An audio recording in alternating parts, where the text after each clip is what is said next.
আল্লাহর প্রিয় রাসূল শৈশবে খুব সাধারণ জীবনযাপন করতেন। তিনি নিজ হাতে মাঠে ছাগল চড়াতেন। কোনো রাজকীয় পোশাক নয়, কোনো অহংকার নয়, শুধু বিনয়, ধৈর্য আর আল্লাহর উপর ভরসা। মরুভূমির মাঠে যখন প্রচণ্ড রোদ পড়ত, বালু জ্বলজ্বল করত, ছাগলগুলো ছড়িয়ে পড়ত চারদিকে, আর ছোট্ট মুহাম্মদ সাল্লাল্লাহু আলাইহি ওয়াসাল্লাম দাঁড়িয়ে থাকতেন একা। ঠিক তখনই আল্লাহ তালার বিশেষ কুদরত। হঠাৎ আকাশ থেকে একটি মেঘ নেমে আসত। রাসূল সাল্লাল্লাহু আলাইহি ওয়াসাল্লামের মাথার ওপর ছায়া দিত। রোদ থাকত, কিন্তু তাকে স্পর্শ করত না।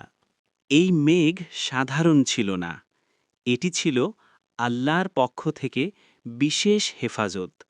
শৈশব থেকেই আল্লাহ তাকে আগলে রেখেছিলেন, কারণ তিনিই তো শেষ নবী সাল্লাল্লাহু আলাইহি ওয়াসাল্লাম।